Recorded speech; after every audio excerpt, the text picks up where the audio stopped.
Many people believe that free market capitalism is selfish, even immoral. They say it's about greed, about hunger for money and power, that it helps the rich and hurts the poor. They're wrong.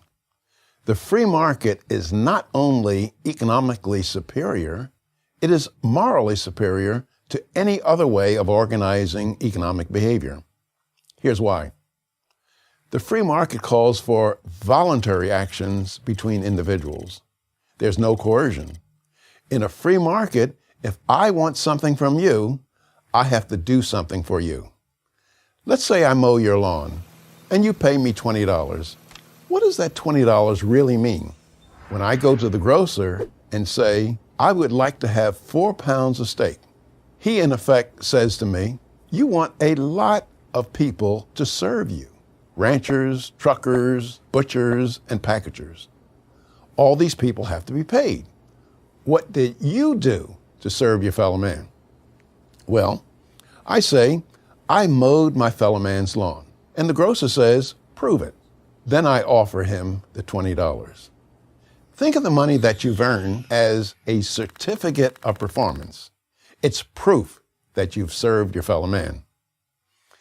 People accuse the free market of not being moral because they say it's a zero-sum game, like poker, where if you win, it means that I have to lose. But the free market is not a zero-sum game, it is a positive-sum game. You do something good for me, such as give me that steak, and I'll do something good for you, give you $20.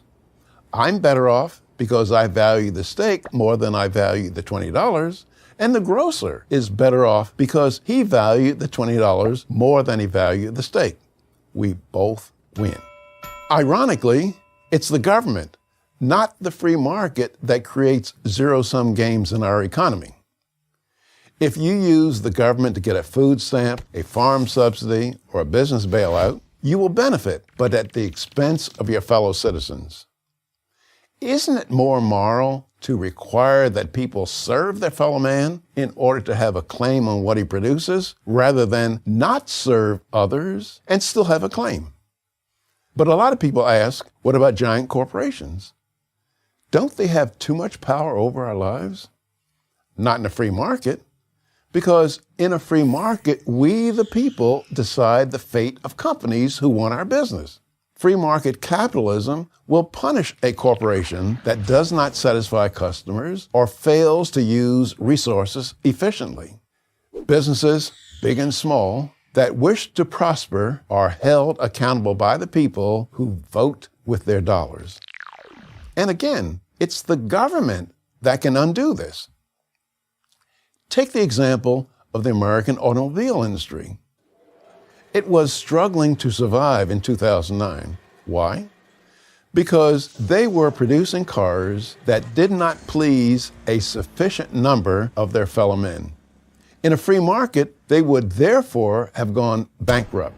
The market would have said, look, you're done. Sell your plant and equipment to somebody who can do a better job.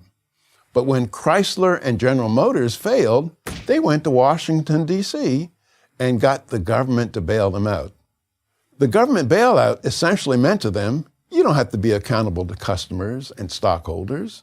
No matter how inferior your product is, and no matter how inefficient you are, we'll keep you in business by taking your fellow man's money. When the government interferes in this way, it takes the power away from the people and rewards companies that couldn't compete successfully in the marketplace.